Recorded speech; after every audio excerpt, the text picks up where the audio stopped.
in terms of Halo news was there? I mean, we found out a little bit about the next Operation Forerunner or whatever, but I don't think that there was much in there, to be honest. There's nothing there.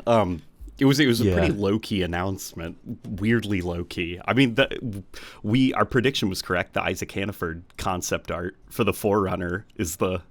Oh, yes. Yeah. And then I think they're doing like a weird didact armor, but it doesn't look like the didact.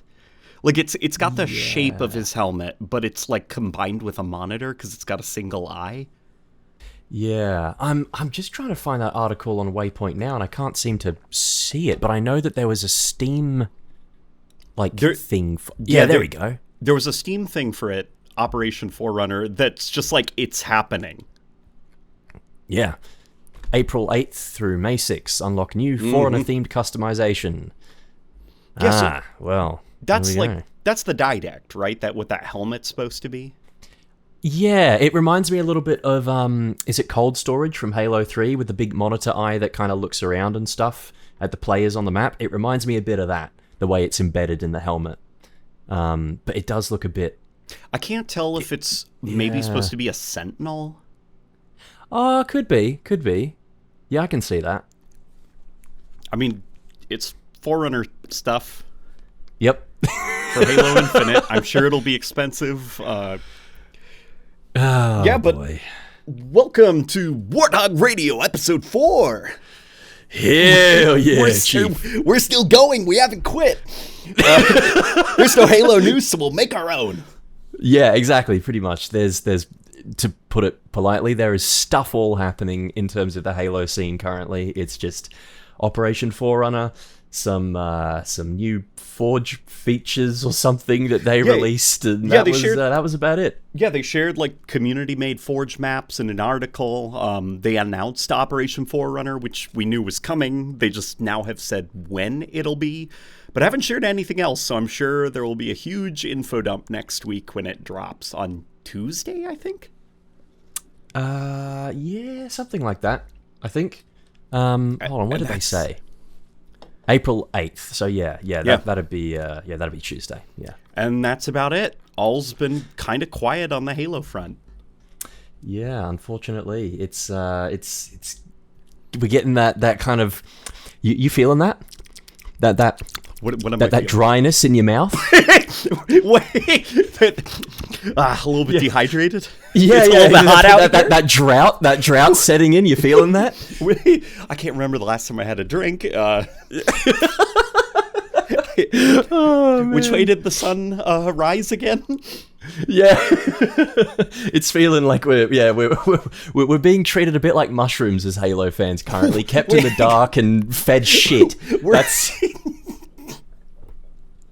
I've never heard that before, being treated like a mushroom. Yeah, kept in the dark and fed shit. That's us right now. Awesome. That'll be a tweet at some point in the next couple of weeks, I'm sure. That's awesome. Being kept in the dark and being fed shit. We're mushrooms. Yeah, that's all we are to them. We're mushrooms. Goddamn mushrooms. Yeah, we're mushrooms that buy their product. Yeah.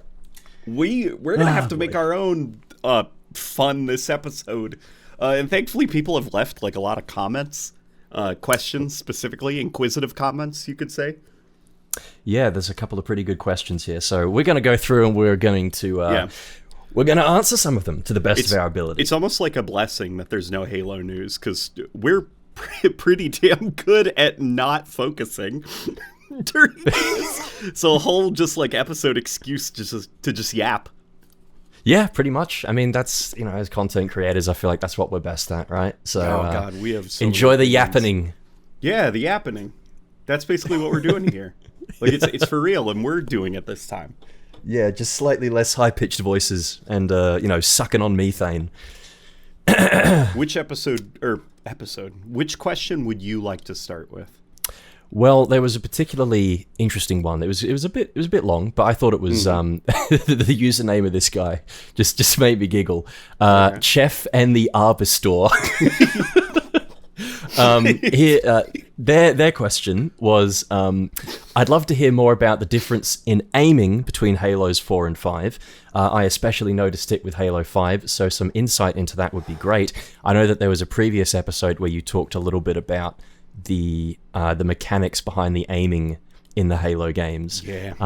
So I'm not sure if you wanted to provide some more insight on that. There's some other parts of this question, but I'll start us off with that one. Please enlighten us. Okay. Thy Holy One. Pass on. The prophet of aiming is what you are currently. Thy Holy One? Yes, exactly. The prophet of aiming. Prestigious honor, in fact. Yes. So, there's this mod in the Halo community that essentially fixes like Halo's aim assist, Halo Infinite's aim assist, the physics of the player and stuff like that to try to make it feel closer to classic Halo. I reached out to them, said that I'm trying to make a video about why aiming doesn't feel that good in Halo 5 and Halo Infinite, because I know that something's different, but I don't know what it is that doesn't feel right.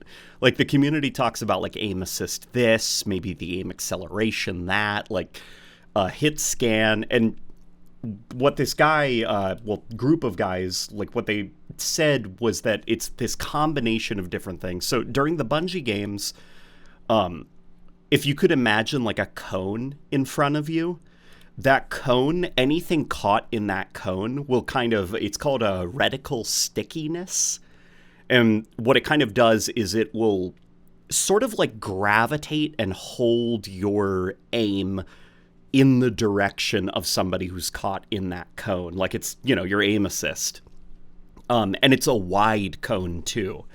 But in order to actually like get your crosshair on the guy, you will have to manually adjust that. Like, so it'll keep you facing the general direction of the guy, but the micro adjustments are up to you. You need to actually, aim over to his body, get up to the head, and then stay on target. Well, the aim assist itself, the reticle stickiness, kind of keeps you generally facing that guy. And that's the way that Bungie did their whole aiming system in the Bungie games. And what 343 did in Halo 5 was they took that cone for the stickiness, and they narrowed it down insanely, like super, super narrow now. It's it's about as wide as your actual reticle now, rather than this huge net. And that at first seems kind of like wouldn't that make like guns more accurate? Like, it would make more skill. And the thing about that is now your reticle stickiness kicks in when you can damage somebody. So it kind of like, the micro adjustments are essentially made by the game for you now. All you have to do is actually get that crosshair on the guy, and then the game kind of locks it onto the other person for you. Couple that in with like, various issues like heavy aim and stuff like that. And what it ends up feeling like is, when you're not aiming at somebody, things are very loose, things are very flowy. Couple that with the really fast strafe speed of Halo Infinite, people zipping around all over the place, and you just trying to get that damn reticle on them so that you'll be locked in. And then the actual micro adjustments you don't really need to do, since you lock in once that crosshair is on them. And it eventually ends up with like just an aiming system that doesn't feel that good. I guess the way that you're describing it to me sounds more like conventional aim assist in other games, like Call of Duty, for example, where when you aim down sights on a player, the game almost does some of those micro adjustments for you to keep up with the movement of the player. Yeah, because you're locked in, basically. Yeah. And that you see clips of that thrown around online constantly, saying, controller players have a major advantage because it does the aiming for you. Whereas, from how you're describing it, classic Halo was a little bit more loose in terms of how it did it. Like, it gave you a rough sort of area around the target where it would slow down your aim, but like you said, the micro adjustments are actually, they're up to you, which I think is probably why it feels so much better because it's you doing the aiming. It doesn't feel like you're trying to fight a machine or something. And it specifically the reason that it was Jamie Griesmer who came up actually with that aim assist system. The GOAT, Jamie Griesmer. I hope we can talk to him someday on Warthog Radio because I'd love to pick that guy's brain. Yeah, but that'd be a monolith of stuff to go through. Yeah, he basically, like, I can't remember his actual background. I think from what they remember, they think he was like a theoretical physicist or something before working on Halo, which maybe is not true. Maybe he's just smart when it comes to that stuff. I think from previous discussions with Marty and the like, I think he mentioned that he might have done like a double degree or something in philosophy and physics or something to that extent, like really two polar opposite ends of the spectrum kind of degrees. So yeah, he's a smart bloke. The reason that he went with that specific system and why he does not agree with, like, he's polite about it. He's not going to trash and poo-poo all over other people, but the reason he disagrees with the direction 343's taken, and why, honestly, it doesn't feel as good as the systems Bungie made, was because the human brain works best with acceleration rather than just, like, you're on or off. And he brought up the comparison to, like, cars. Like, cars don't have, like, a boom, you hit the thing and you're immediately at 30 miles per hour. Like, you accelerate gradually up to 30 miles per hour because that's the way that the human brain works the best. Like, we're really good at basically like predicting outcomes when we have an acceleration curve that we can work with. And so he designed Halo's aim assist around that idea. And lo and behold, the Bungie Halo games, the act of aiming in them with the controller feels really good. It feels very natural. It's easy for our brain because that wide aim assist net kind of locks us in the general direction of our target. And then it's up to us to begin making the micro adjustments to get our crosshair actually on them, versus what 343 did, where it's just like there's nothing there until, boom, you're suddenly locked in. Yeah, and it feels more jarring that way too, doesn't it? Like there's less of a smooth transition into the aiming, and it's just like, oh, okay, I guess I'm on this guy now. And lo and behold, in Halo Infinite, when I played his mod, the mod that these guys did, aiming felt a lot better. It felt a lot better. Like, I could reliably hit targets now. I felt like there was a little bit more... Like, I could reliably hit targets now because I was in more direct control over my weapon. It's not kind of like Halo Infinite where it's just... You get your crosshair on the guy, and then don't touch your thumbstick. Just keep firing, and the weapon will automatically aim up to the head for you because of the recoil patterns. And the aim assist will just keep you locked right onto the body. Yeah.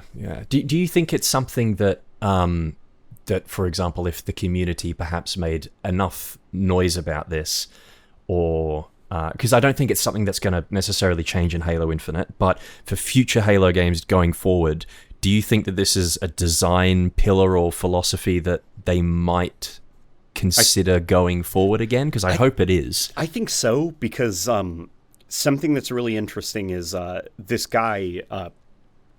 I don't know why I'm blanking on the name right now. There's just like so much going on. There's a lot going on right now. I think I know who you're talking about, though. Yeah, there's a lot of people that I have to like pull out of the back of my head right now. But yeah, his name will pop into my head eventually. But basically, like this mod, I think it's called Ringfall. Oh, yeah. Now I know who you're talking about. Yep. But, so essentially, like, this mod, it generated a lot of discussion in the Halo community about strafe speed in Halo Infinite. And then, even though you may want really fast strafe speed, because for you specifically, the user with the controller, it feels nice, it's not healthy for the game. Like, you may like it, but it's sort of like candy. Like, it's just not good for you, even if it feels nice. And so, other players are also zipping around really fast. It's really hard to get a good aim on people. What you do need is that, acceleration curve when Spartans begin moving around. That way you can accurately judge where they're going to be, where you should put your crosshair. And because this mod actually started generating discussions in the community, eventually 343 took notice, and then they patched Halo Infinite to slow down the strafe speed a little bit. Add a bit more of an acceleration curve to it.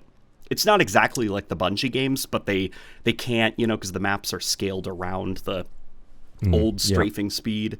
But, maybe if the community starts talking about, like, the aim assist and how bad aiming feels in Halo Infinite on a controller. Well, I remember that was a really big topic of discussion when the flights were happening, and it was something that I complained about quite extensively. But none of us can articulate why. Yeah, that was a big thing, is that it was, like, a lot of people, I remember going through the Reddit threads and stuff and sort of seeing the discourse on Twitter, a lot of people knew it was wrong and that it felt wrong, but they couldn't articulate why. And we start jumping to things like, well, there's less aim assist, so it takes more skill. And it's like, as just fans of a game, not actual game developers, we don't even know truly how harmful or beneficial it is to a game. Yeah, and I think that just narrowing it down to, it's aim assist, therefore aim assist bad, it's not conducive to the conversation at all. Like, it's not helping. And even my explanation probably is super, super basic and not nearly all-encompassing enough, which is why I'd actually love eventually to get somebody like Jamie Griesmer in here, like somebody who can articulate the game design reasons behind certain things like that. Because then hearing it from somebody who actually knows what they're talking about could probably galvanize the community into also demanding that maybe 343 walks back the bad aiming changes that they made in Halo 5.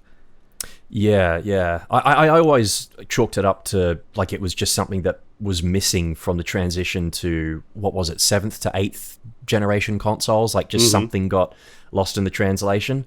But yeah, I think I'm starting, you're triggering some core memories here, because I also remember that the reaction to the changes in aiming in Halo Infinite were so, like, the community response was so loud that I do remember 343 mentioning that they had to expand that sort of cone, I guess, for aiming for certain weapons. Like the Commando was one that came to mind, and I think maybe the Sidekick.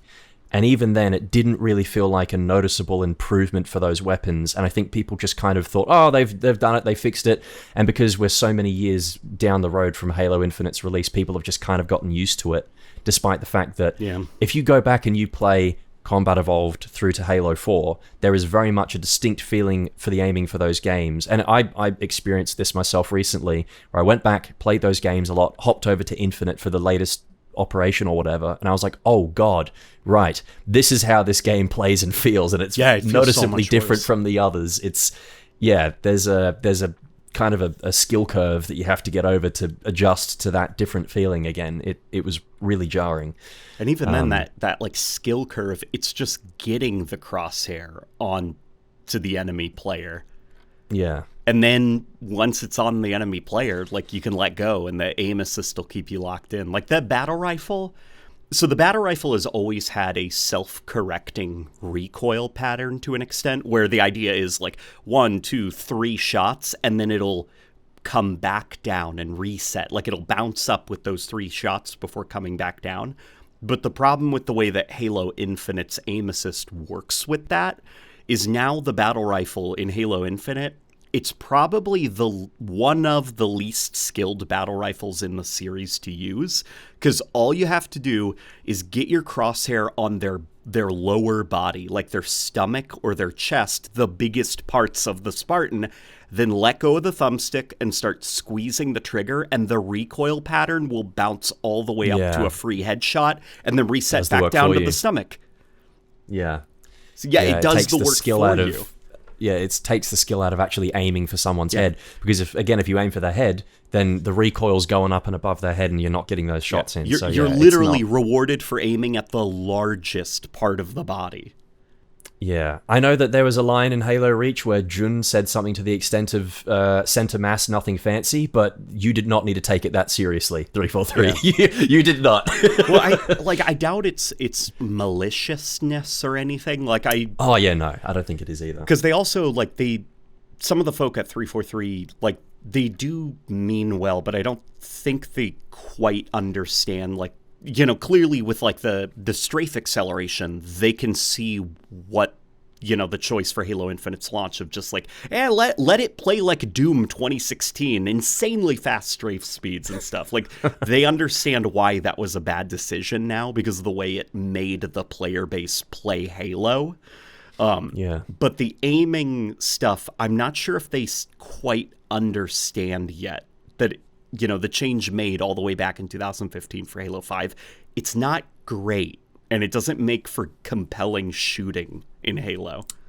No, it doesn't. It definitely doesn't. And it just, as someone who's obviously, we've both played the original games, it doesn't feel good to us, and I can't imagine why it would feel as smooth to a new player either. I just don't think it ticks the box for either camp of players in terms of new or old. It's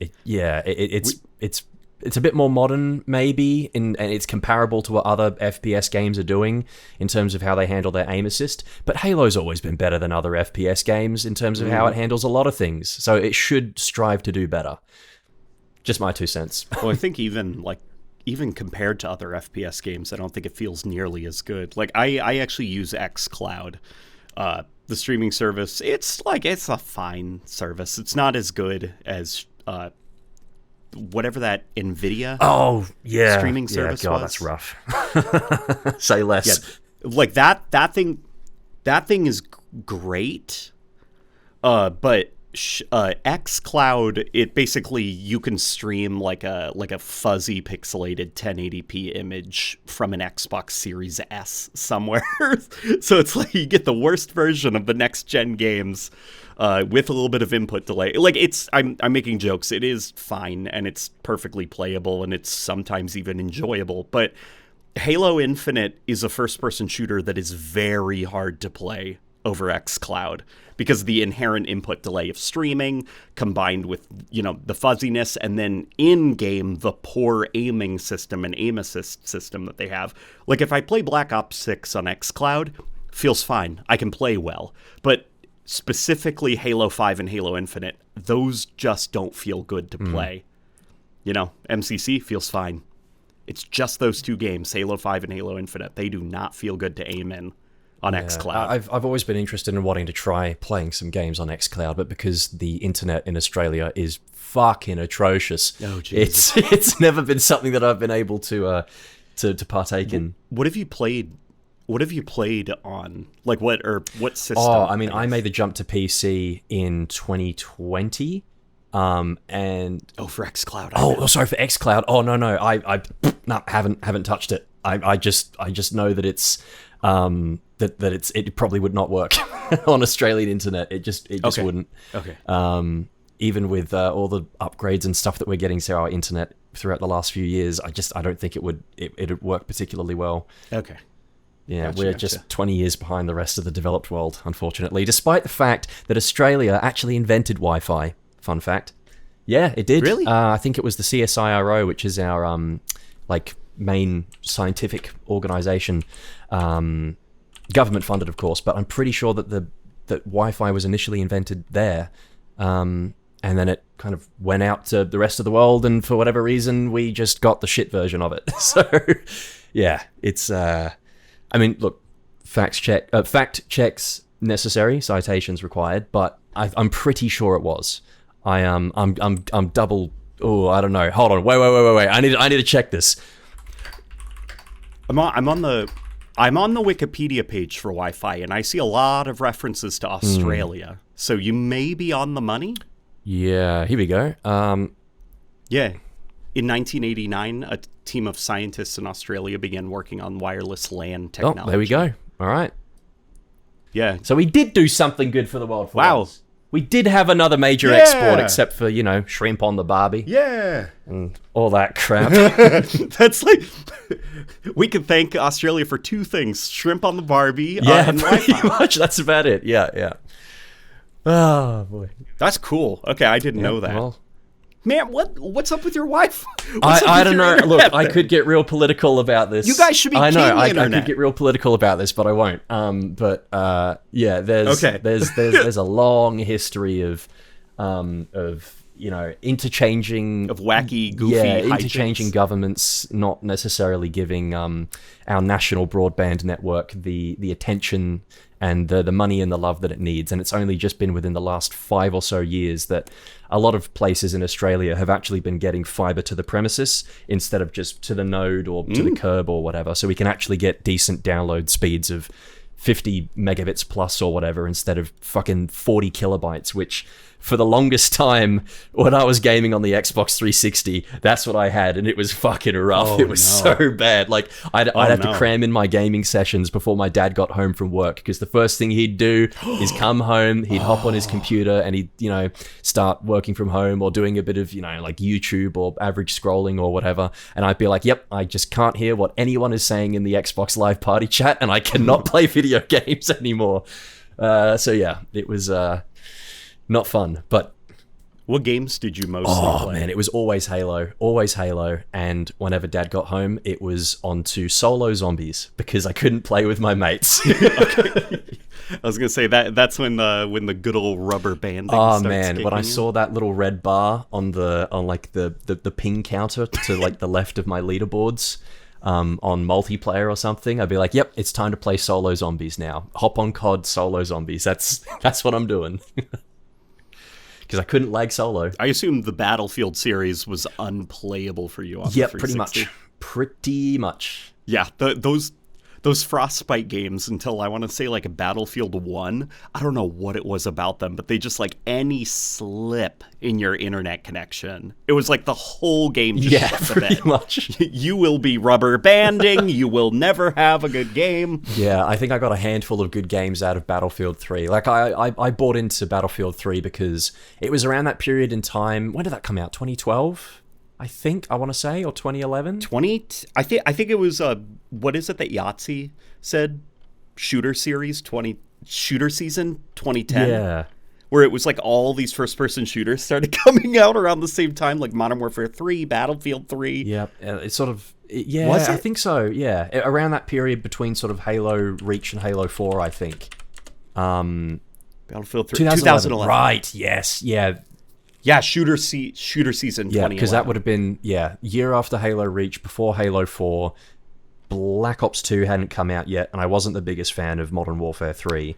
So I bought into Battlefield 3 thinking it was going to be like this, brave new world, brand new shooter franchise, going to be a lot of fun. Maybe got about 5 or 6 multiplayer games out of it before it just became like completely unplayable for me, because it was just, my internet was not good enough. So, doing the vaulting animation over a ledge, and then you just snap back behind the ledge and about do it 9 again times. and again and again. Yeah. And then quit out of just anger. Yep, pretty much. It was not fun. Ah, boy. Yeah, the people that I used to play with really made those memories what they were. The actual gaming experience and the internet, not so much. Halo was always fine to play, though, on crappy internet. There was never an issue with Halo, or even Call of Duty most of the time. But Battlefield, not possible. How was it like when Halo 5 came out? Because that was dedicated servers. Yeah, I think my internet got slightly better then. It might have been 1 megabits a second download. But it was okay. But an improvement's an improvement. But I'm gonna be honest. I didn't play a lot of Halo 5 multiplayer when it actually came out. It wasn't until I think 2017 or 2018 when the national broadband network really started kicking off again, and the improvements to Australian home internet really started becoming noticeable, that I started playing Halo 5, and it was a lot better then. But yeah, from the few games that I played during the beta, in 2014 after the MCC came out, I didn't have a particularly fun time. It was just, it was almost impossible to find a match. And again, very sort of sluggish movements and lots of stuttering and jittery feeling, and capped off with how different the aiming felt too. Another pet peeve of mine. It was not fun. It was really not fun. So yeah, I do hold those times in somewhat of a nostalgic value, I suppose, but I wouldn't want to go back to actually playing games like that ever again. I've gotten too used to like my 144 hertz refresh rate monitors and, you know, gaming on a PC and all the rest, and Ethernet connection as opposed to Wi-Fi. So yeah, completely different experience now, and it's so much better. I can't. 144 hertz. Oh, it does. Good. It's great. It's fantastic. I love it. I will say though, I have been when I was around Halo 5, I started to become a 60 FPS purist and then a 144 FPS purist. But in my old age, I've started to be like, 30 FPS has a texture to it. Look, I guess so, but I wouldn't want to play a modern game at 30 FPS. I don't think most games nowadays are even designed for 60 FPS. No. I've been very cozy in bed at night. I've been playing Combat Evolved in Halo 2 at 4:3 aspect ratio. Hey, look, the first step to heal is recognizing you have a problem. And so manually we're on the locked path to 30 FPS. And it's not been terrible. Okay. I mean, look, the only thing that you need is I don't know if you can get oh god, I'm blanking here. Not reflow. Tick rate? What's it called? Reflow. Is it no, the one that you always use. Reshade. Yeah, you got to get reshade and like the CRT filter that it has on that as well, and you've basically got like the premium handheld 2005 Halo experience basically. Well, reshade doesn't work on the Steam Deck, unfortunately. That's a bummer. It's reshade isn't like, I don't think reshade works on what is like Steam's weird exclusive operating system that they have? Oh, I guess it's just called Steam OS, right? No, it's there's this operating system that Valve uses a lot. I can't, Linux? Linux? It might be a variation of Linux. Is it Linux? I think. Or is Linux for Apple? Oh no, Linux is its own like separate operating system, but I think that Steam have their own version of it, because Linux is notoriously difficult. Like, it's not very beginner friendly, shall we say. You've got to kind of like refine it and make it your own in order for it to work as a proper functioning operating system in the general sense, and how we would compare it to like Windows or iOS. Basically. That's a good way to put it, actually. Yeah, so because of that, things like reshade don't just work. So that's probably like the only real bummer about the Steam Deck, is that you can't just have reshade. Like, you'd probably have to like get Windows working on the Steam Deck, which is a whole pain. Yeah. And regardless to say, like, my point being, like, in my, as I've grown old and geriatric, I've started to look nostalgically back at 30 FPS, and I am not in any way advocating for it as a standard, because 60 FPS is much more comfortable to play, but some of those old games were built to be comfortable at 30 FPS. Like, animations are slow enough, AI reacts sluggishly enough that those older Halo games, they're fine at 30 FPS. In fact, I think they kind of look better because the lower frame rate hides a lot of jankiness that you can see in crystal clear quality at 144 FPS. Yeah, the old Master Chief Collection, it taketh and it also giveth. It's one of those weird things where it's great to be able to play them at those higher resolutions natively and get the extra frame rates and stuff, but you can very much tell that there's a couple of blemishes that you weren't supposed to see. Yeah. You were not supposed to, like the 30 FPS low resolution, like hid a lot of the shortcuts that they were taking. And with that insanely crystal clear visual quality and smooth visual playback, you can see all the corner cutting. Yeah, most definitely. Yeah, I mean, I completely understand where you're coming from, though. I've been trying to get my hands on a proper original Xbox that I can set up with a CRT and just go down memory lane and try and play the original Halo games, because my original Xbox is lost to time at this point. It's either sitting in my parents' shed or it's in the garage under a box of stuffed toys or something. And there's no guarantee it'd even work because it's the hardware wasn't built to last that long. First and foremost, there's a whole bunch of components in it that, like, there's an internal battery that has prone to leakages and corroding and whatever else, and if that goes and it leaks onto your motherboard, then that's basically it for the console. So you're done, kid. Yep, you're done. You got to get a new one. And thankfully, original Xboxes aren't that hard to come by, but because the retro market is so popular, you can pay, a fucking kidney to get a decent secondhand, in good condition Xbox. So it's tricky, but I completely understand where you're coming from. It's there is a comfort factor about playing those games at that resolution, at that frame rate. It's a hard experience to beat. And if I may be so bold as to say something even crazier and more insane, I've also been playing them at their native field of view. Oh, bro. I've not been touching the field of view slider. Oh, no.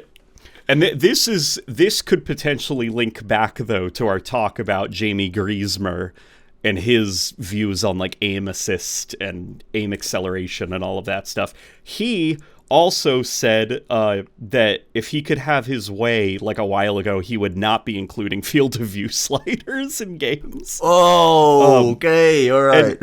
And his explanation for that is that in classic Halo, the game is specifically built for the low field of view. So, like, the size of doors, the width of hallways, the height of enemy AI, and the spread of weapons are all built for a very specific field of view. And when you play at a super high field of view, it can warp and distort your sense of scale as well as distance. So what'll end up happening is, as like elites are bobbing and weaving and shooting at you, because you've got a field of view cranked up to 120, they look super tiny on your screen. They look like they're maybe 30 meters away from you, when in reality they're 10 meters away. And because they're actually closer to you, like, objects in mirror are closer than they appear, because they're actually closer to you than you think, their projectiles will look like they start accelerating as they get closer to you. Yeah. Like, they start rapidly speeding up. And so because of, like, this weird warping of distance and stuff, in Halo with a higher field of view, players are using their melee attacks a lot less because they think they're further away from enemies. Yeah. And you can't really judge enemies. You can't really judge their height that well. It's hard to get a good read on their body language and movement because they're so small you can't even see their eyes or faces. Yeah. And so he generally prefers Halo being around, like, somewhere between 70 and 80 FOV. Yeah, I think, look, that's a pretty good call. I usually stem into, like, the low hundreds. I think that's where I'm most comfortable, where you can get a pretty good sort of peripheral view of things, but then you're also not, you don't feel limited or a bit, I don't want to use the word claustrophobic, but it does feel a bit that way when you play on those more narrow FPS games. Those more narrow FOVs. And in some ways, though, it does, I think the narrow FOV does benefit certain Halo levels to an extent, especially the more claustrophobic ones, like, say, Cortana, for example, or 343 Guilty Spark in the library.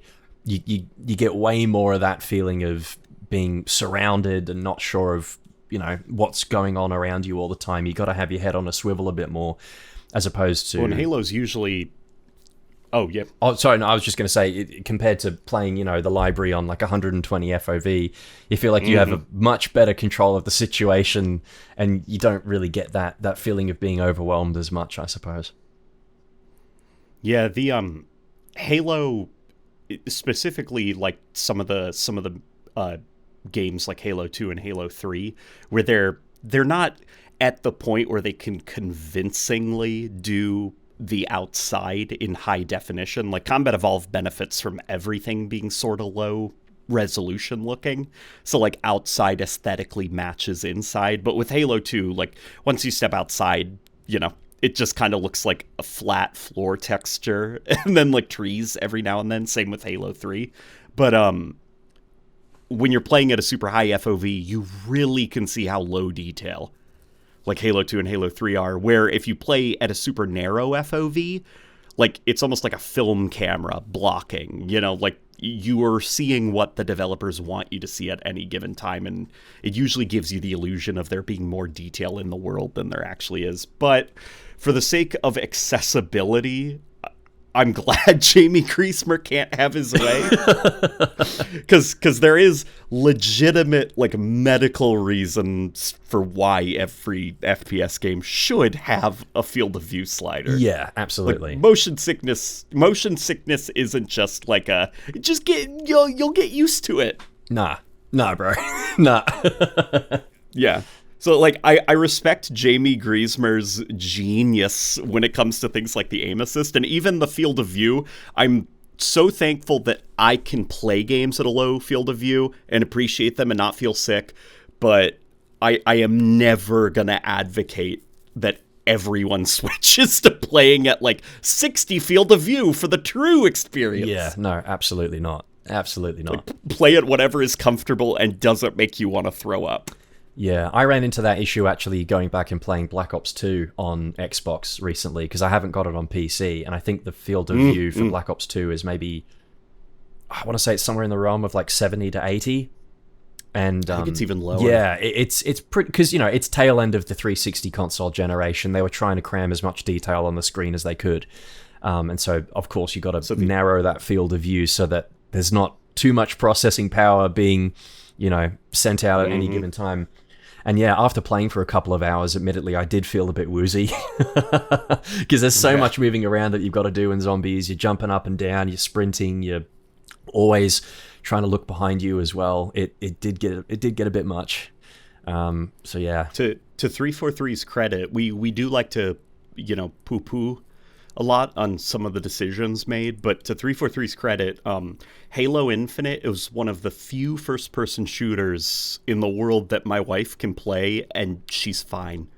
Like, she gets violently motion sick with first-person games. That's a shame. And Halo Infinite, perfect.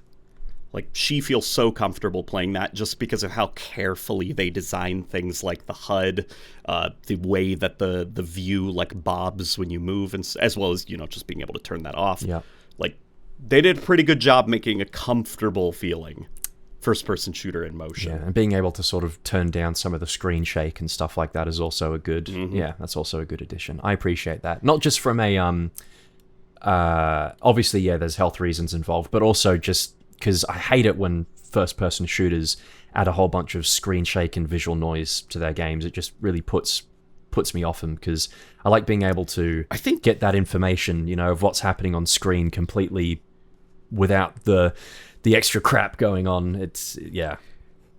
I feel like first-person shooters have gotten bad in the last decade at doing screen shake that feels like additive to the experience. Yeah, I thought we kind of got over that hunch in the early to mid 2010s, where there was a whole bunch of games that were just spamming lens flares and screen shake and everything else, and it felt like for a little bit we were like, okay, we've gotten past that. Nope.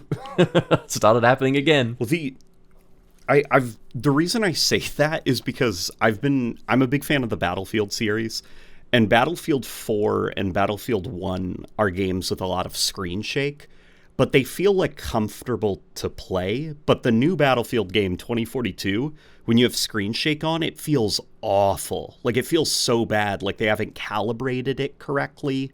And Halo Infinite, when, if you go back and play the old Bungie games, there is screen shake in those, but you don't notice them because they're so tastefully done.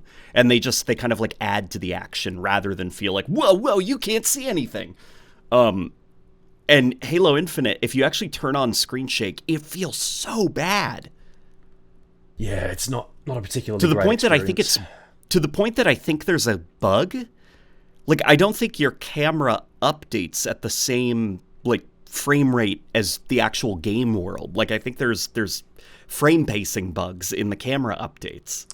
I think when you turn on screen shake in Halo Infinite. Yeah, I wouldn't put it past them, because I mean they had a similar kind of issue with the refresh rate of like the animations for characters in campaign and like the movement of their faces and stuff. Was it?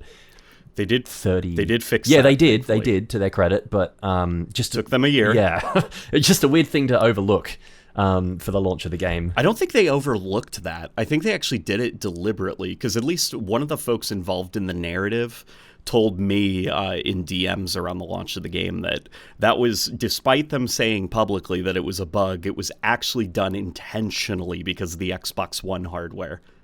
And they spent a lot of time actually like optimizing the game after launch so that on the next gen systems the faces could run at an unlocked frame rate. Oh, that pesky old Xbox One, eh? Bloody hell! Can we just let it die? I'm sorry. It's like we gotta bring it behind the shed. Yeah, put the old nag down and send it off to the glue factory. It's the glue factory. It's past its prime. I'm sorry. I'm tired of games being like, what's the word I'm looking for? I'm tired of them being held back, dumbed down, and compromised to cater to that just stubborn group of people who don't want to buy a current gen console. Like, please, for the love of God, just stop. The Xbox One had its day, all right? It's done, and I'm waving goodbye to it in the rearview mirror, quite frankly, because it wasn't a particularly good generation of console. I don't even blame people who aren't moving on, because it's not like the new generation is offering anything compelling other than like more ways to spend money. Yeah, I guess so. There is also that argument to be made, but it's like, have you ever looked at the top Xbox like played games? It's all games that are like a decade or slightly less old. Like Roblox. It's like Grand Theft Auto 5, GTA 5. Yeah. It's like, why would you need to buy a next-gen console if you're going to be playing freaking Rainbow Six Siege or Roblox? Yeah, it's just, it's the bummers that don't want to, it's the guys that don't want to move on who are still playing, like... It's their fault! Yeah, it's the guys who don't want to get a next-gen console for like Black Ops 6, for example, or something else, right? And they just have to dumb the game down for everyone else in order to make it run on that hardware. It's a bit of a... it's past its prime, folks. We can move on now. But yeah, for the people who are content playing games that are quite older and whatnot, sure, fine. But I feel like I'm single. I feel like there's a level of elitism here that's shining through as a PC master race pleb person myself. Mm-hmm. But I feel like I've sort of given up on like the old console style of like, the new one is out, reject the old one, because like nobody's leaving, and all the new games they're just releasing on the old one anyway. Yeah And I'm like, to be fair, is there really a game to buy the Series X over? Not really, no. Not, yeah. It's if you're strapped for cash, man, stick with your Xbox One X. Yeah, and I mean, they're probably cheap as chips nowadays, too, I'd imagine. Yeah, like Sony's like PS5, probably when the PlayStation 6 gets announced, I'll be like, I think it's time to get a PS5. Because that PS5, I don't see any reason to own it. Astrobot, that looks great. Yeah, Spider-Man, but God of War, maybe, I don't know. But I can wait for those. I can wait. Like, the only one that looks genuinely like awesome is Astrobot, and even it's not like I'm going to run out now. Like, besties run to the local Walmart and get a PS5. Like, I can wait for Astrobot. Yeah, or it'll come to PC in a couple years. That seems to be the other thing that Sony are doing, is I think recently The Last of Us Part 2 released on Steam, on PC, so... Oh, yeah. So, yeah, it's happening. It's just taking a little bit of time. You don't necessarily... Like, if you're not in a rush to own those games immediately, and you own a PC, just wait it out for a bit. Well, isn't it The Last of Us Part 2 remastered? Oh, fuck off. Remastered, reforged. Oh, God, miss me with that. It's a load of bollocks. The Last of Us franchise has more remasters than it does entries. Doesn't surprise me, quite frankly. Yeah, there's The Last of Us 1 remastered, The Last of Us Part 1, and then The Last of Us 2 remastered. Why? You just gotta stop and ask yourself, what's the point? Why? Why are we doing this? Sony, why are we doing this? What is it with you guys and fucking remasters at this point? Like, you're giving Halo a run for its money in terms of how many remasters you're pooping out. Like, it's ridiculous. Well, it's because they console growth has hit its ceiling. Like, consoles aren't selling more anymore. Like, there's only a finite amount of people on planet Earth that are buying consoles, and we've hit that ceiling. And so now the only way for PlayStation to grow is to expand to other platforms. And games are taking so long to develop now that some studios are missing console generations because their games are taking so damn long to make. And so the best thing they can do to make money in the meantime is just all of these frickin' remasters. That Sony have said as much, that's the reason they're doing this. It's like the frickin' guys who made what's that zombie game, Days Gone? Oh yeah. The Day the Earth Stood Still. That's a movie, but that's close enough. The game with the frickin' the asshole with the motorcycle, that game. Like, that studio, we're not going to see their next game for God knows how long. So the best they can do in the meantime is, like, put a nice little pretty bow on that guy's head and then release it as a remaster. Yeah, and it's not even for a game that's all that old either. It's weird, because I can understand the case for, well, to an extent, I can understand the case for remastering games that are 10 plus years old, absolutely. But when you see something like Spider-Man for PlayStation 4 getting re-released for PlayStation 5, and they've got to remaster it, why? Yeah. Why you got to do that? Yeah, what's the point? Why do you have to Even change Peter Parker's face remaster completely? Well, what was the reason? Anyway. Yeah. No, I'm with you. I almost don't want to get the PC version of that Spider-Man game because I'm sorry, I don't like the face. Yeah. It's just a very, very, very bizarre reasoning behind that. I can understand wanting to make money, but just...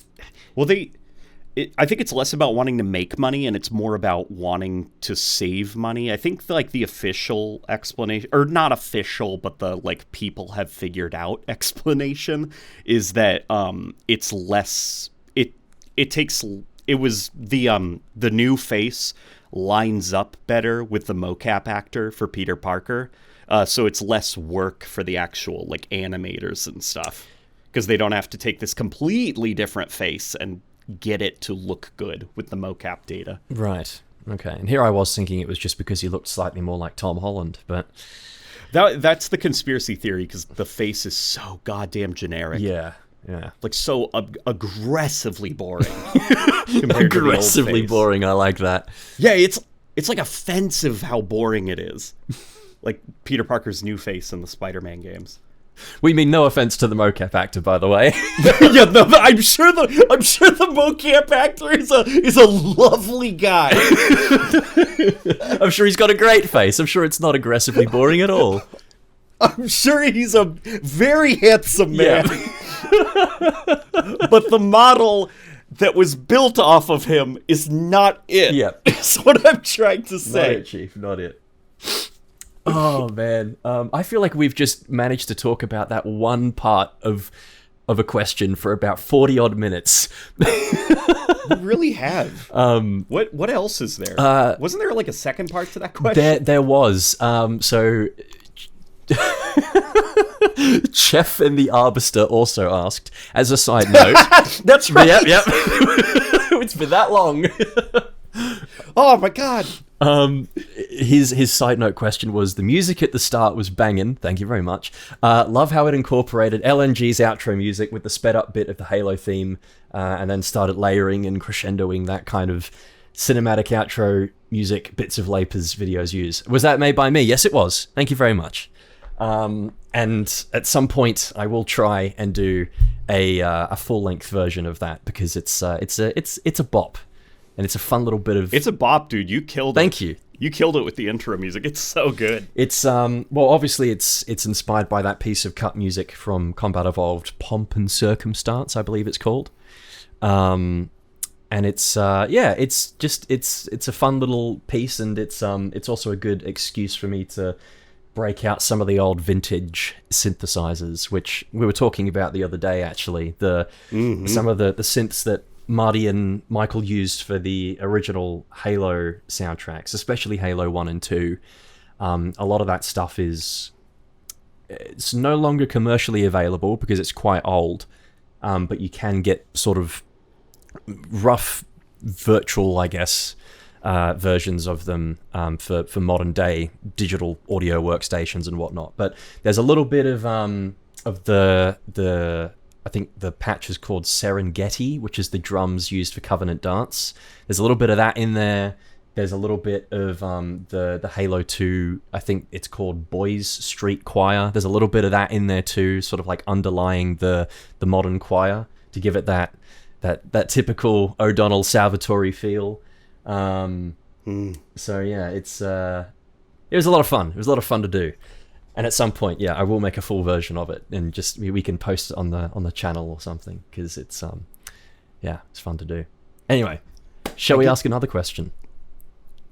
I get the vibe, before we do, I get the vibe that, like, that's... So Pop and Circumstance, I think it was supposed to be when they were figuring out the sound of Halo, like what Halo should sound like. And I noticed that, like, it's not just Pop and Circumstance. There's, like, another piece somewhere that also does that specific part of the Warthog Run theme that everybody remembers, like the bum ba ba bum ba da ba da da da da da. Yeah.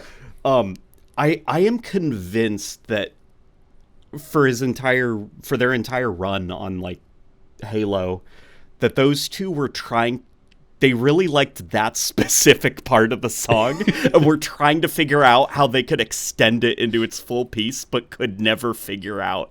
So it was always just, like, the really cool part of the Warthog Run theme. Well, those chords, I'm pretty sure are also what they use for, I guess you could call it like the theme for the Elites or the Covenant or whatever in Ghosts of Reach. The ba ba ba ba ba. It's. I think it might be transposed a few semitones up or down, but again, it's a simple kind of melodic structure, simple chords, and of course they use it again in the Halo theme. Since we're talking about Halo music, there's been a thought that I've had that's been bothering me since the launch of Halo Infinite that I need to express. Okay. In Halo 1, that monk chant, that's the monk chant of Installation 04. Yeah. In Halo 2, when you see this second Halo, there is a new monk chant that you've never heard before. It's not even heard in the main menu, and that's supposed to be the chant of that Halo. Yeah, for Delta Halo, And that seems to imply that every Halo has its own monk chant. And so it bothers the hell out of me that Halo Infinite just reuses the monk chant for Installation 04. Yeah. And it never invents its own monk chant for Zeta Halo. There is that kind of second bit on the main menu. There's kind of like that second bit of the choir where it goes into the which I always kind of thought was maybe their take on that potentially, but it's...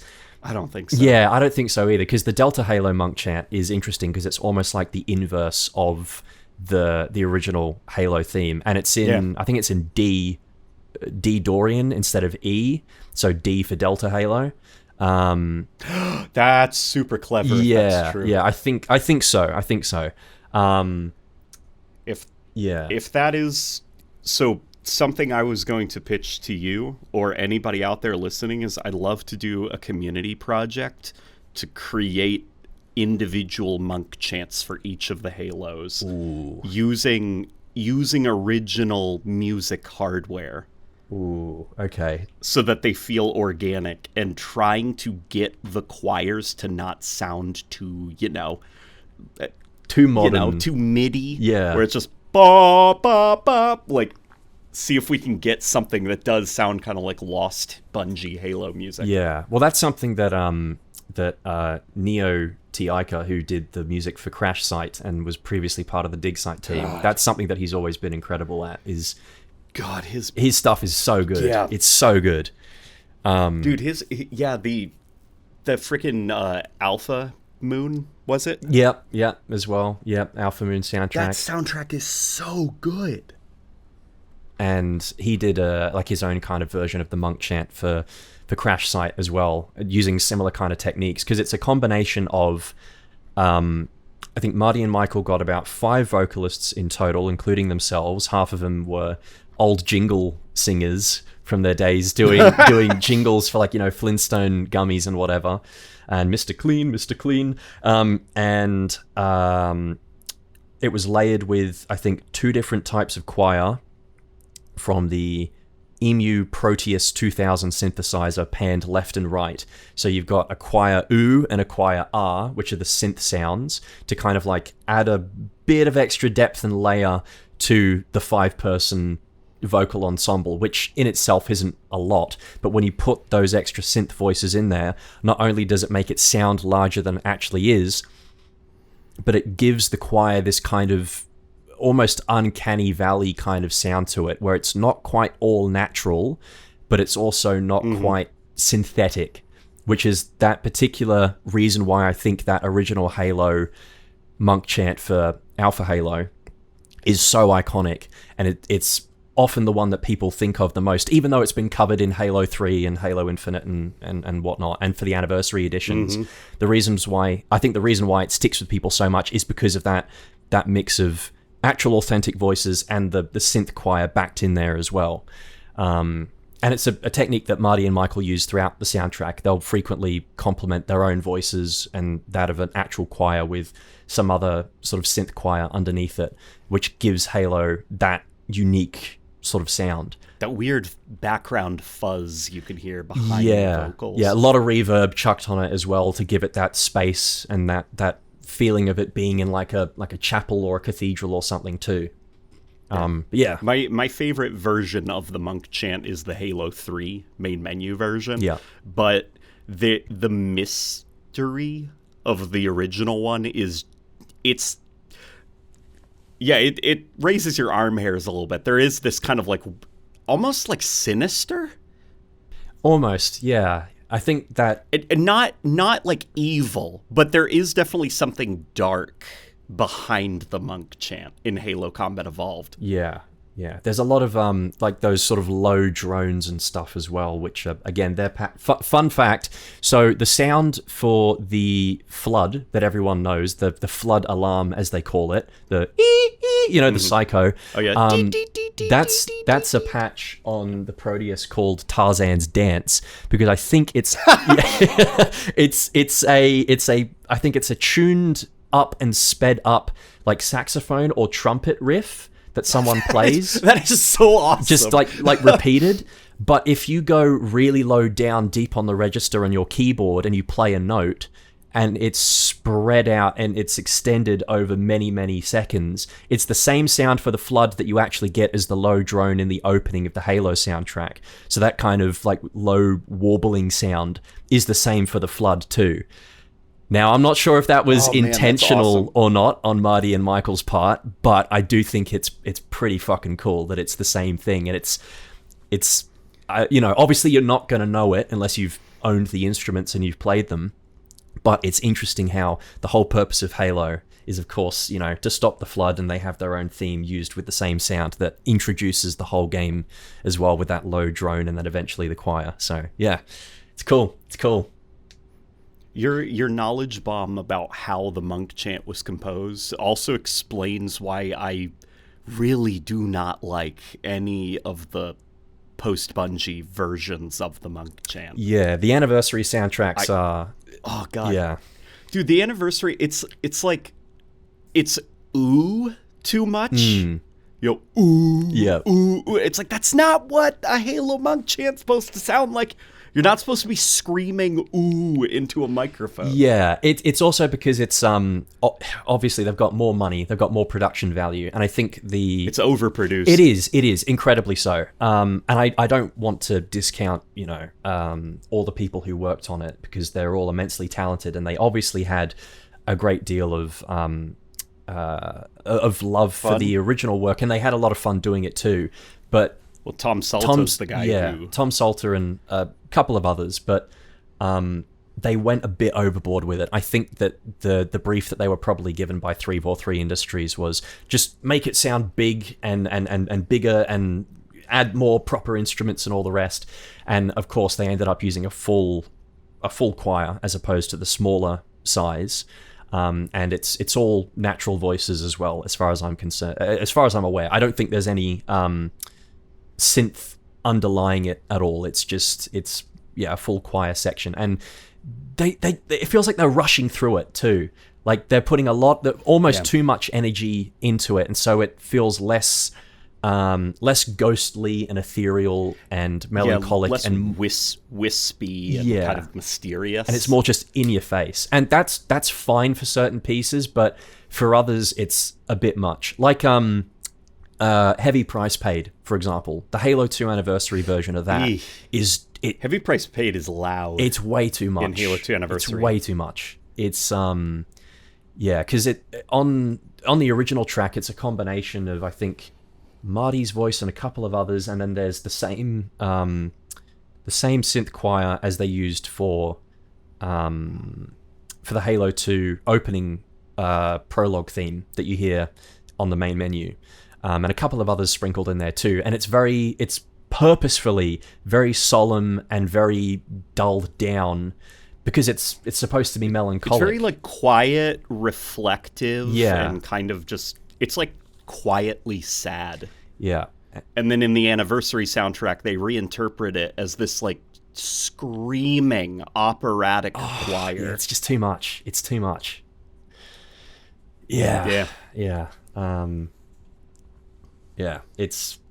I get what they were going for, and if it was for any other scene, any other instance where that music could be used, sure, but when you're hearing it for the first time as the Arbiter, when you just come out of that teleporter and you're walking through that sort of cliffside face, and you see all the dead elites and stuff, it's better when it's more contemplative than epic operatic tragedy. It doesn't fit the tone of that scene.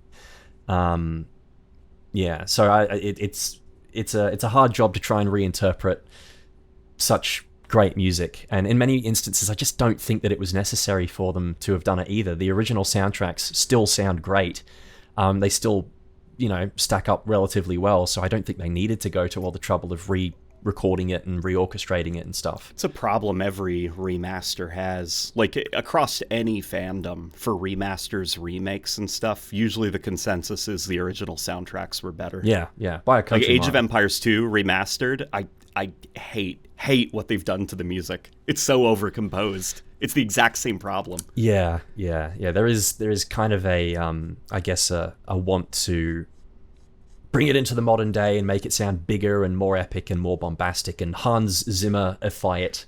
And you can't amp up subtlety. No, you can't. That's the problem. Like,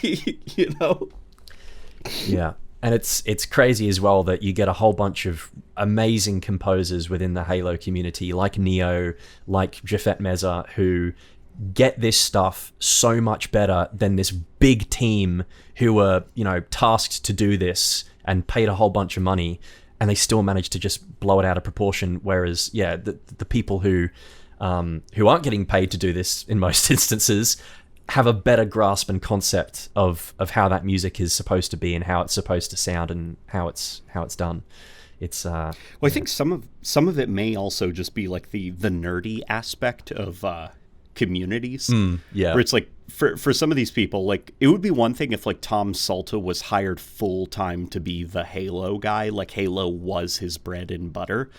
But you know, he does a wide variety of music. Like he's got his hands in all sorts of genres and games and stuff like that. Where the community, like we're you know, many of us are probably on the spectrum. Like we live and breathe. Yeah, dead ass. Like we live and breathe the Halo. So it's like, oh, I can't believe they forgot to give Zeta Halo its own monk chant.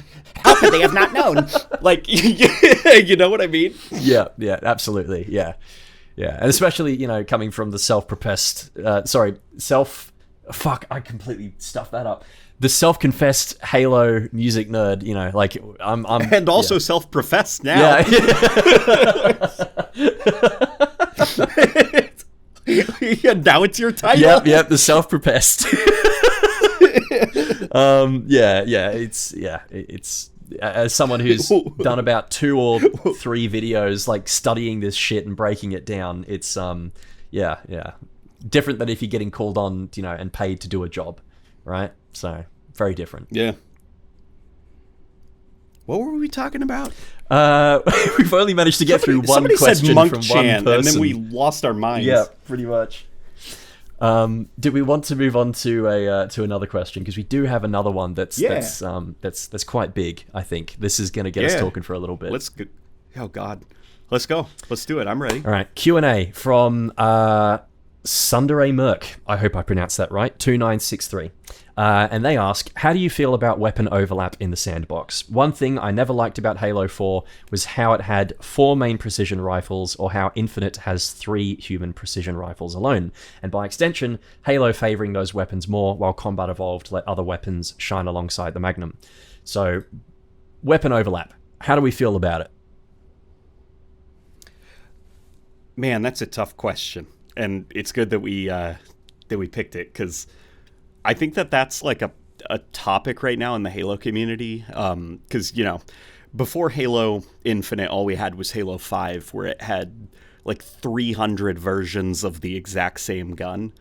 But then with Halo Infinite, there's this extreme emphasis on individual weapon roles. And regardless of how well it did that job, which we could probably get into, you know, people aren't happy with Halo Infinite. They're not happy with the promises it made regarding Sandbox updates. And so now there's this kind of like anger at the idea of like no weapon role overlap. Like, we should go back to Halo 5. You know, I want 7 different automatic ranged weapons. You know, it's I think you've got to almost balance it very carefully. Because on the one hand, obviously you can have too much weapon redundancy, which in many ways almost felt like that was kind of the prime motivation for Halo 4's weapon sandbox, for example. It was almost as if the whole purpose... Oh, it was absolutely the prime motivation. The whole loadout system was built around it. They said during Halo 4's development that they originally had a more bungee style sandbox where weapons had different roles.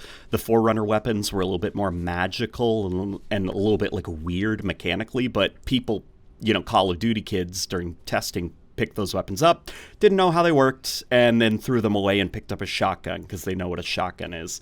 So they redeveloped a lot of that game's sandbox to feel more like, this is an SMG, this is a shotgun, this is a sniper, etc., etc. And then you've almost got the polar opposite now with Halo Infinite, where it is very clearly defined what weapons are used in what roles. And I think that's almost, it's almost made it too kind of clinical in a way. Like it's less... May I say something about that? Okay, all right. Halo Infinite did it without solving the issue with Halo 4 and Halo 5, which is Halo 4 and 5, they had a lot of weapon overlap, but it was within the same, like, 7 first-person shooter weapon archetypes. It was like the only kind of weapon that can exist is a pistol, an assault rifle, a shotgun, like, you know, conventional firearms that you can make a class with in Call of Duty. And then for Halo Infinite, it was like, okay, we're gonna make weapons more defined around their roles. This one is a special SMG. This one is a special shotgun. Like, they're still stuck within that, like, you know, they don't want to be too creative, too zany, too out there. And that's what makes them feel boring. Like, why is the Sentinel beam an SMG? That's not what a Sentinel... Why am I reloading a Sentinel beam? Yeah. I think they could probably take some inspiration from some of those earlier, like, cut weapon designs that Bungie had. Like, some real out-there stuff, like the gravity rifle and the gravity wrench and a couple of others that played more so into the physics side of things. We mentioned before that the gravity hammer, it's just a melee weapon in Halo Infinite. Yeah, and it sucks because of that. It's not fun to use. Well, it's really good to use, but it's not as fun as it used to be. It'll get you an easy kill. Yeah. But it's not gonna, you know, it's not gonna be healthy for Griffball. Yeah, it's not gonna bash a crate to the other side of the map that you can hit a player with and clip in theater and share with your friends and on social media and whatever. It's not gonna do that. Yeah, and it's... I think that they tried, definitely, with the Forerunner weapons a bit more in Halo Infinite to make them a bit outside the box. And I appreciate that. I like the fact that they have a bit more variance to them instead of just, you know, slapping in the scatter shot and the incendiary cannon or whatever the fuck it was called. The Forerunner rocket launcher. Yeah, that's basically what it is. Yeah. But it's more explodey, and it explodes into 4 little other explodies. Yeah, it one-shots all the vehicles. It explodes twice. Yeah. It's like a rocket launcher, but it blows up twice. Yeah. Isn't that creative? Isn't that cool? Isn't that what the Call of Duty players want? We took a carbine, and we made it fully automatic. That's creative. Yep, well, you guys didn't like it, it's okay, we'll make them track and track all the players in Halo 5 now, because everyone moves too fast. Yeah, like that, I don't want to be mean. Like, if you like Halo 5, more power to you. Yeah, go for it. Yeah, like, I'm really happy, okay? Like, we're happy for you. I'm not trying to be mean. Yeah, but that's, like, there's this, like, weird... So, the thing about, like, Halo, under the Bungie run on the series, I'd argue only 2 of their Halo games had really strong sandboxes that were built around each weapon having its own unique identity that isn't shared with any other weapon. And that would be Halo 1 and ODST. And even ODST has some bleed over because it's, you know, built off of Halo 3. But like Halo 2, you know, due to design reasons, they had to introduce the carbine for the Arbiter to use, because it would be hell if you played an Arbiter mission and you had no precision weapon. Yeah, just a plasma rifle, that would have sucked. Yeah, that would have really sucked. Like, you know, you kind of need access to some of those tools, specific weapon archetypes, regardless of the side that you're fighting on. Whereas Combat Evolved didn't really have to worry about that because you're, you know, the human. If you want an alien gun, just kill an alien and pick it up. Yeah, pretty much. Yeah, because it was basically just by necessity that it had to be introduced, and it seems to have snowballed after the fact. Yeah. By the time of like Halo 3, there were like quite a lot of weapons, and on top of that, they had the dual wielding mechanic, which was starting to like put a lot of pressure and stress on the Sandbox team. And then, you know, even with Halo Reach, like the whole invasion game type, like they still kind of have to have like analogs to the UNSC weapons, like in the form of the needle rifle. Granted, the needle rifle is like cool, like really cool. It has a lot of charisma, you know, but it's still there. And then with Halo 4, like we got this whole loadout system. We're trying to make weapons even more simple and fit into specific FPS weapon archetypes. And then with Halo 5, they've got the rec system. So quite literally a majority of that sandbox is just a slightly stat-tweaked version of an already existing gun. Yeah, there was some interesting gimmicks for some of those that I feel like could have made for like guns on their own. Oh, yeah. To be honest, they didn't necessarily have to be tied to, you know, the plasma rifle or plasma pistol or something else. They could have The stood Void's on their Tear own, plasma pistol, that thing could have been its own gun. Could have been a grenade or something, to be honest, or a piece of equipment. Like, it doesn't necessarily have to be, tied to a particular weapon. I think that's one thing that Infinite has definitely not done as well. And to be fair, it's not really comparable, but the weapon variants in Infinite are definitely quite a step down from how they were handled in Halo 5. They're more kind of keeping within what the weapon is, but we'll increase the rate of fire slightly, or we'll make the projectiles bounce a little bit. It's like on one hand, like both games, both Halo 5 and Halo Infinite had interesting ideas, but just weren't quite Halo-y enough. Like, Halo 5 introduced the idea of, like, weapons that feel different, like in the form of the, Void's Tear and stuff like that. But the thing that didn't quite work is that a majority of them were just boring, like, stat upgrades. And as well as, I'll be honest, I don't like the Destiny names that they all had. Like, the Jewel of Maithrillion, or what? It's like, okay, guys, come on. You're making Halo, you're not making Destiny. Like, these gun names don't have to have fantasy, elements to them. But with Halo Infinite, it's cool that all of the weapon variants are, like, white. Like, they're Ultra. Kind of like how there's Ultra Elites that are white. The Banished weapons are white because they're Ultra weapons. But they are just all boring stat upgrades. Yeah, pretty much. Yeah, there's not much of a gimmick to make them stand out. It's like, this hammer makes you run slightly faster. Okay. I feel like cool. I feel like what I wish, like, with all of my heart, Halo Infinite, when it first did the Avenger SMG or whatever, where it, like, look, it's a variant of the assault rifle. But it's a variant of the assault rifle that feels so different mechanically to the point that it really is an SMG within the sandbox that's just using assault rifle animations. And that is kind of spiritually bringing back the more unique rec variants from Halo 5, where they did feel like different weapons that were just borrowing animations. But, in Halo Infinite's case, it's also got a new model. It's not just like an ugly coat of paint, and it's like, this is the Nornfang. You can tell because it's the Halo 5 sniper rifle, but painted yellow. Like, it feels different and looks different as well. And I wish that was the direction that the weapon variants went in, is that they'd borrow the same animations, but they'd aesthetically look different and would perform very different combat roles. Yeah.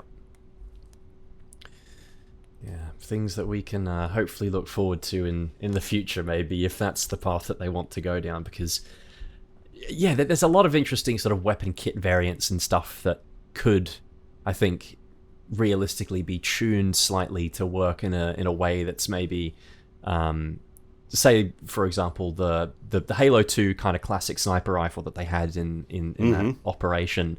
They could very easily make some changes to that to make it function, like to the base level sniper rifle, to make it function more like the SR-77 or whatever it is from Halo 2, and change the sound slightly, and you have not a completely different weapon, but you have just a slightly different version of the sniper rifle that functions a little bit differently. Maybe add back the ricochet. Yes. Oh, fuck. Damn. That's immediately idea. What I was thinking was, hey, if you want to bring back the classic Halo sniper rifle, bring back the one with the ricochet. And that massive bullet trail that it leaves in the air as well. Yeah. Oh, God. Good stuff. Yeah, I never would have thought of that. Yeah, that's the stuff where if you want to bring a weapon, like a weapon variant, like do something weird like that makes it unique and stand out. Yeah, maybe don't, keep the damage profile of the Infinite Sniper and make it fire as fast as the Halo 2 Sniper, because that could be catastrophically, bad for the sandbox. But maybe it does like less damage to vehicles or something compared to the infinite sniper, and it's just really good at anti-personnel as opposed to anti-material or something. It could do something like that. There's so many things that they could have easily done. Like the community, I feel like they've been yearning for the plasma rifle to return in Halo Infinite, and I don't. Fuck yeah. It can't. I don't think it can, because I don't like what weapon would you use to borrow animations from, and so what I'm thinking is I'm like just take that goddamn pulse carbine. Just make it purple. Just make it purple and make it fully auto and give it a wide spread. And say it's a variant, but like here you have it now. Like the plasma rifle is back in function, even if we don't have the budget right now to bring it back in form. Well, I'm pretty sure there already is a full auto version of the pulse carbine in the game. It's like their ultra version or whatever, but it's a full auto burst. Yeah, you can tell, right? And it tracks. Yeah. It's not quite the same, I suppose. Yeah. There's just like, I feel like there's so many easy wins like that where all they have to do is like a stat tweak, and then say it's a variant or something, and they could spiritually return old weapons. But I also think the community also I think would be quite angry, like the pineapple rocket launcher. Yeah, the pineapple rocket launcher. They weren't too happy about that. No, they weren't. I mean, look, there's a level of understanding there. I get it. It's a bit rough to see how far Halo has fallen. Yeah, see what was some people's favorite weapon just butchered and stuffed inside the body of something else, like a fucking weapon turducken or something. Like it's just it's a bit gross. A weapon turducken.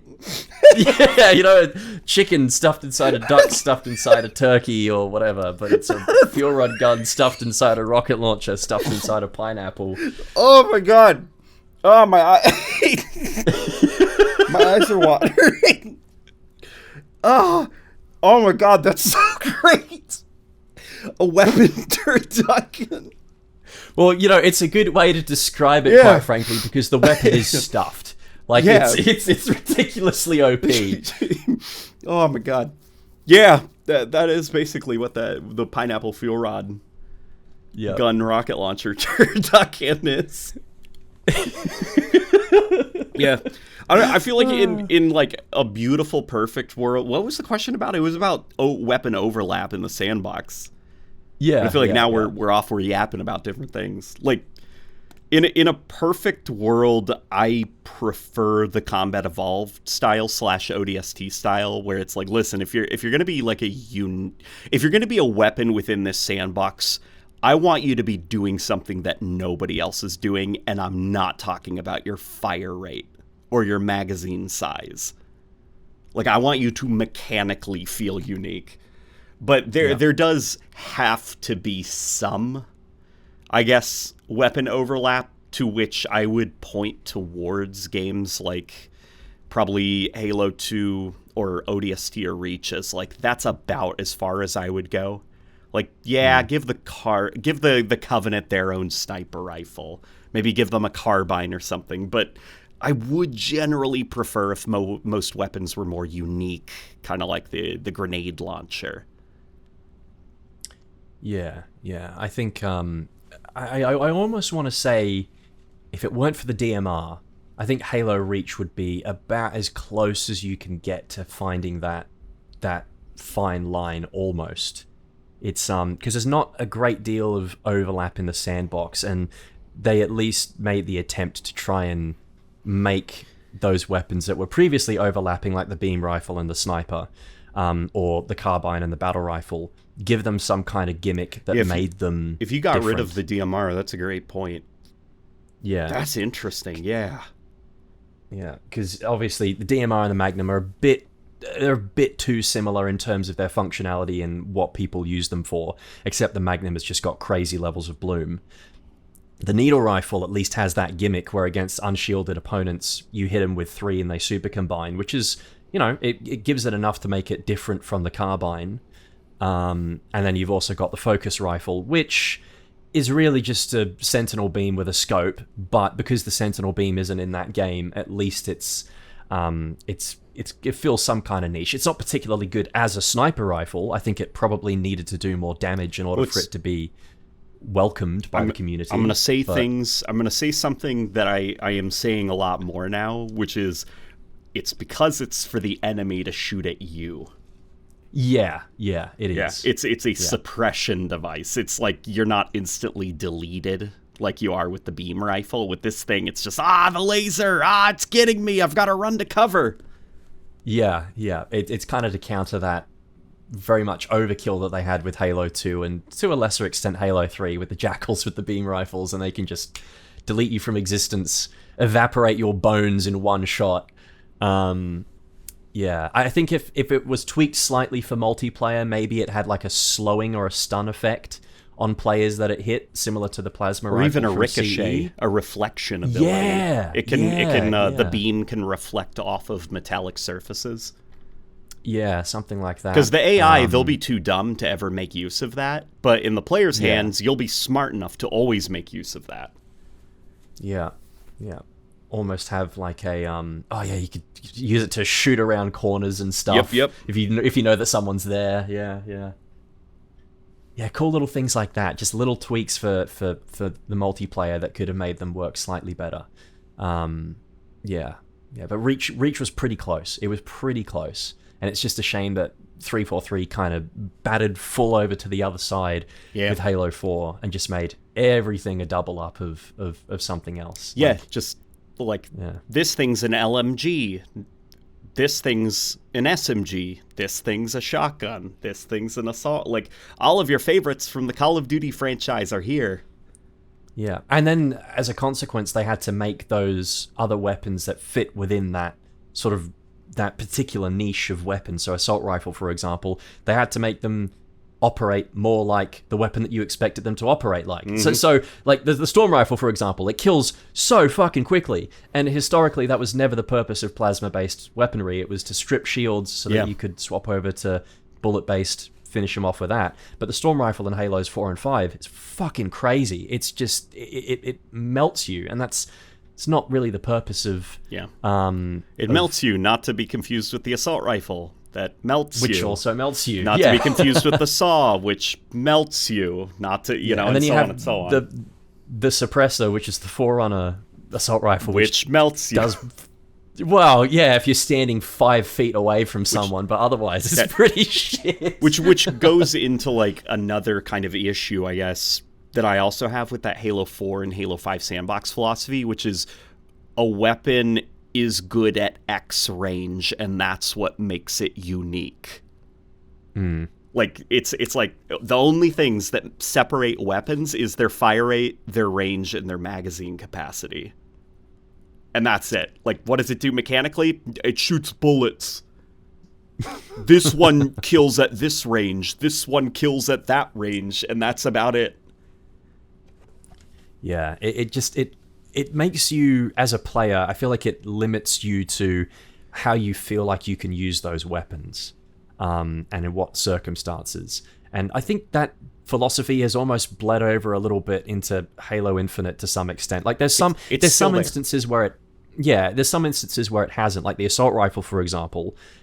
Obviously, its range has been a bit overextended so that it can compete in those medium ranges. Yeah. But that, in many ways, goes against the philosophy of what I think the assault rifle should be, which is a comfortable close-range starting weapon, but you don't want to hold on to it for too long, because you want to have that meta progression where you want to actively go out and seek another weapon to either pair with it, like the plasma rifle or pistol, or a medium to long range weapon or a power weapon or something. And also it's useful, or not useful, it's designed mostly for close range combat against other players, because then you can overcome its weaknesses by using either a melee attack or your grenades.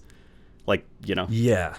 If you want the weapon that is good at range, like the primary gun, go find a battle rifle. Yeah. Yeah, but That's then what that's for. you can still use the battle rifle close range too, because it's just because like you found it, like you picked up the battle rifle. You had to go out and find it. So I would hope that it would be useful in most ranges. Yeah, and I think that's one of the things that Bungie managed to balance pretty well is that you can use whatever weapon you want at pretty much whatever range you want. I mean, obviously don't use the rocket launcher at close range. I mean, you can try. You might take a bit of splash damage, but it has that ability. And the sniper rifle too in Infinite, I never catch myself using that at close range because it just doesn't feel like it's made for snapshots. Sorry, I'm not Mint Blitz, I'm not cracked out of my mind, but I just don't have that same control over the weapon like I felt like I did in the older games. And in many ways, I feel like that harkens back to the fucking aim assist thing we were talking about. It comes full circle again, folks. Well, just because I know, this will probably sound like very weird. People will be kind of like, well, if you can use any weapon at any range, how does that, factor into weapon overlap? Let me clarify quickly, what I like about the Bungie philosophy. So, Halo, traditionally, the way that those sandboxes have been built is that you have the keystone weapon, it's called, which is the primary, it's just pretty good in most situations. And to balance that, it has a predictable slow firing pattern, whether it be 3 burst or a single shot slow fire rate. It's good in most ranges. It's the weapon that you hunt for in social modes. You spawn with the assault rifle, which is designed for, close range, grenades, melee attack, and you're hunting for the keystone weapon. And then you pick it up, and then it's all right, boss, let's go. Now you're armed and you're dangerous. For competitive, they just spawn everybody with the keystone weapon so that you cut out that social element of hunting for better weapons. Just everyone has the better weapon now. Get competitive. And then what'll happen is the entire sandbox is then built around how do they throw a monkey wrench into the combat loop that this keystone weapon is driving. What does the rocket launcher do? What does the sniper rifle do? What does the shotgun do? The plasma rifle, et cetera, et cetera. So think of it less like, a Call of Duty, create a class drop-down menu of select your SMG, select your shotgun. Think of it more of in the center, you've got the battle rifle, DMR, or pistol, and then you've got a series of things that are orbiting it. That makes that's what I like about that Bungie sandbox philosophy. And so when, the overlap thing, the weapon overlap thing, that's why I don't quite like the Halo 4 and Halo 5, and to some extent Halo Infinite, though I think they did a little bit more of a job trying to get back to that Bungie style. But weapon sandbox in Halo 4 and 5, there isn't a keystone weapon. It's like Call of Duty. Which one's your favorite? Do you like running assault rifle, or do you prefer to run battle rifle or SMG or whatever? Pick whatever you want. None of them drive the sandbox. Yeah, no, and I think the other thing too is that when you have that sort of keystone weapon, and you have the other weapons along the side of it, they're all the point you make about them being there to sort of drive a wedge into the various aspects of that keystone weapon. Some will be slightly better at closer range, and it's designed to sort of undermine its ability, the keystone weapon's ability at close range, or the sniper rifle completely outpaces it at long range, but it's good enough so that it does give you the option to, pepper them from bullets at range to make their job slightly harder. So it all kind of revolves around that. And I think maybe the problem with Infinite is that it doesn't necessarily have one specific keystone weapon. It couldn't commit to... You can tell that they tried to meet Bungie fans and Halo 4 and 5 fans halfway, and what they kind of ended up with was this weird, soupy middle ground where there's, a couple of keystone weapons. Yeah, it's the AR, the sidekick, the battle rifle, and kind of the commando, but not really. The commando, they have never figured out what to do with that thing. Yeah, it's a weird gun. That's what makes Halo Infinite Sandbox feel so off, I think, is that it didn't go all the way.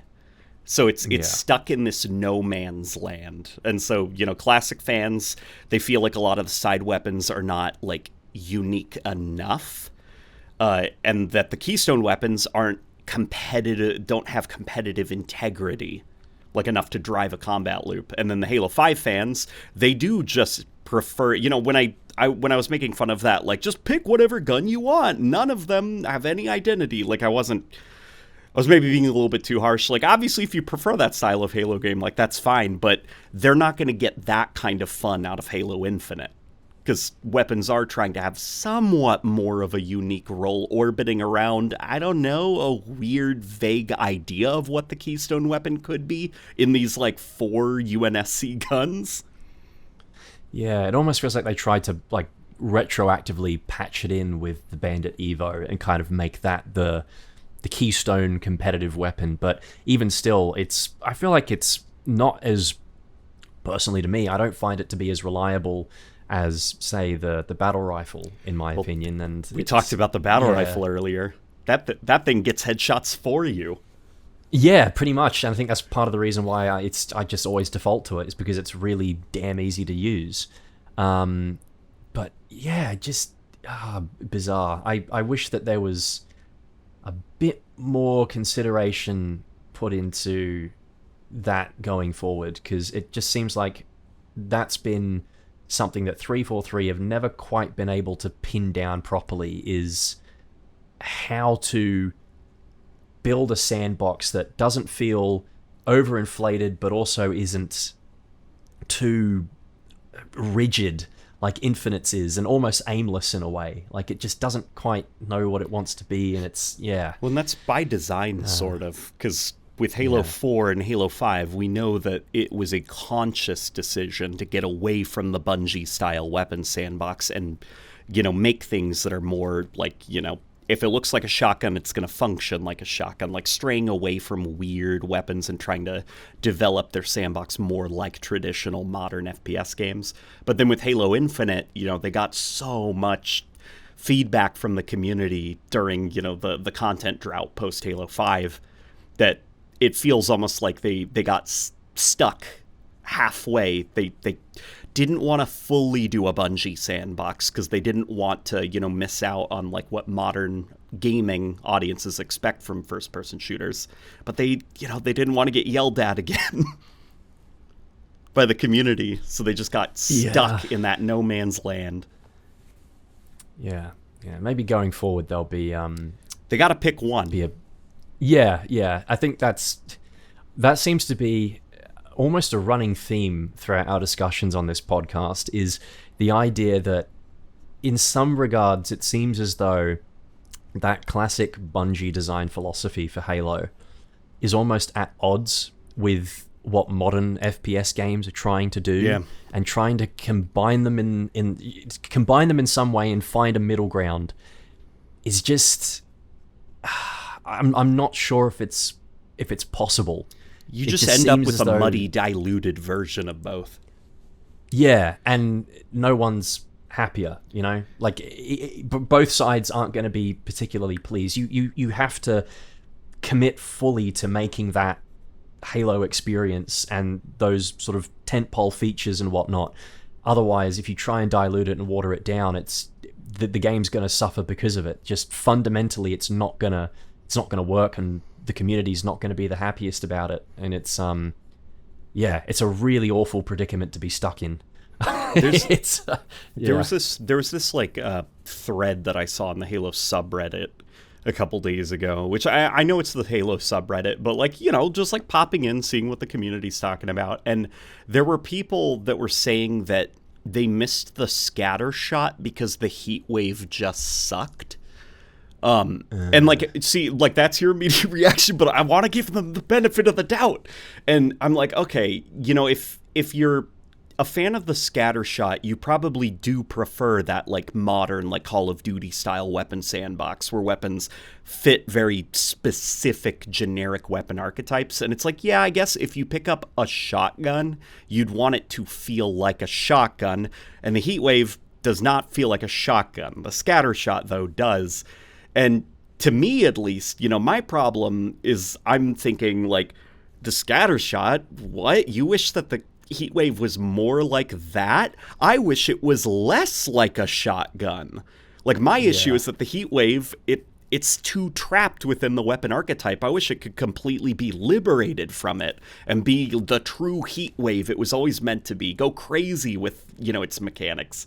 So it's, there's some shoulder-mounted, cannon that shoots around corners and shit. The Halo Infinite Sandbox trapped in the middle. It wants to have its cake and eat it too. Like, you've got a bunch of generic weapon archetypes that are sort of weird and gimmicky, but just sort of. Yeah, and again, it's got the profile of a shotgun, like the big barrel at the front, and you hold it sort of underslung like a shotgun. You reload it shell by shell by shell like a shotgun. Yeah, because you kind of pop that bit open at the top, and then you see the energy kind of pulsing through it, which is very much like loading in shells. And it does it one shot at a time, like a shell-loading shotgun would. Yeah, same thing, yeah. That's earlier I was saying, why is the Sentinel Beam an SMG? Like, why do I need to reload the Sentinel Beam? Yeah, it's like I'm pretty sure that if it's supposed to be the same kind of Sentinel Beam as all the others, right? It's kind of loosely battery powered. It doesn't necessarily need to be recharged or something like that. I always envision the Sentinel Beam as being like a chunk of the Sentinel that Chief is just like, I destroyed this machine, and he just rips out its eye or something and starts running around with it. Yeah, and squeezes this metal handle in order to make it work. Like it's a bit more and then when it's out of battery, okay, I guess it's dead now, and then just throws it on the ground. And gets another one. Yeah, instead of being like an actual weapon, which it's... Yeah. I mean, you just look at the design comparison from, like, Halo 3, where it's this weird kind of triangular... doesn't look comfortable. No, there's no, like, proper grip or anything, and you compare that to Halo 5, where I think it's got, like, a stock.